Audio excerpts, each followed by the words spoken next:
gráfico dessa função f de x, que é uma função de grau 4, está mostrado a seguir. Aí ele pede para a gente avaliar essas 5 afirmações e dizer quantas delas estão corretas. Então, vamos analisar uma a uma. No caso aqui, a função f de x possui duas raízes reais. O que é uma raiz real? Graficamente falando. É onde o gráfico corta o eixo das abscissas. Não tem dois pontos aqui onde o gráfico corta? São duas raízes reais. Está correto.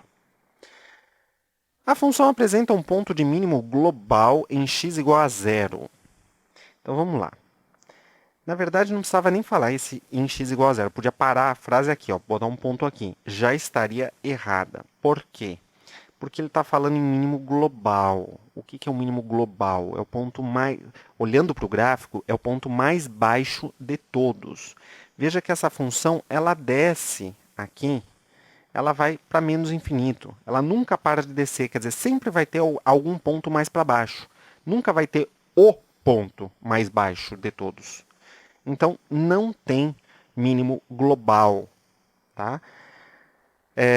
Agora, olhando aqui para o 3, aqui a gente muda um pouquinho a lógica. Dentro do intervalo de 1 até 2, a função possui um ponto de máximo global. Então, vamos lá. Eu vou marcar aqui este intervalo de 1 até 2. Tá? Que seria esse intervalinho aqui, de 1 até 2, correto? Onde que o gráfico começa e onde ele termina? Ele começa mais ou menos aqui, ele termina mais ou menos aqui. Tá? Vamos pegar esse ponto aqui. Então, seria essa parte roxa aqui do meu gráfico. Ó. Vamos tentar traçar aqui. Tá? Então, dentro dessa parte roxa, não tem esse ponto aqui, ó. Esse ponto aqui. Isso aqui não é um ponto de máximo? Sim, é um ponto de máximo. Essa função, ela tem um ponto que é o ponto mais alto de todos? Tem. Portanto, é um ponto global. Essa função, ela, olhando nesse intervalo, ela tem um ponto de máximo local só olhando dentro desse intervalinho? Sim. Ou seja, esse ponto é um ponto global e local. Tá?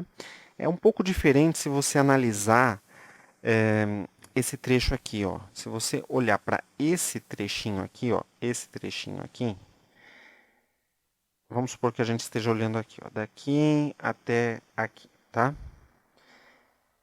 E exatamente nesse ponto. Esse ponto é um ponto de máximo? É. Só que ele é global? Não. Por quê? Porque ele não é o mais alto de todos. Né? Ó, esse é o ponto mais alto de todos. Aqui, ele é um ponto mais alto se você estiver olhando só nesse intervalo. Então, dentro desse intervalo, sim, esse ponto é um ponto de máximo. Só que esse aqui é um ponto de máximo local. Ele não é global, ele é só local. Tá? Portanto, dentro do intervalo de 1 até 2, a função possui um ponto de máximo global. Verdadeiro. A função possui 3 pontos críticos. Então, vamos lá. O que são os pontos críticos? São aqueles pontos em que a função estava subindo e passou a descer. Ou que a função estava descendo e passou a subir. Tá? Sobe, sobe, sobe. Chegou nesse ponto aqui. Desce, desce, desce até esse ponto. Sobe, sobe, sobe até este ponto aqui. Desce, desce, desce. 3 pontos críticos. Então, essa afirmação é verdadeira. E a quinta afirmativa, a função tem 2 pontos de inflexão. O que é o ponto de inflexão? Concavidade para cima, virou para baixo. Concavidade... Opa, saiu errado aqui. Concavidade para baixo, num certo ponto, virou para cima. Tá? É a mudança de concavidade. Então, ó, para baixo, a partir de um certo ponto, virou para cima.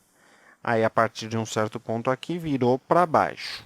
Tá? Para calcular esses pontos, você tem que trabalhar, para calcular o valor certinho deles, você tem que trabalhar com a segunda derivada.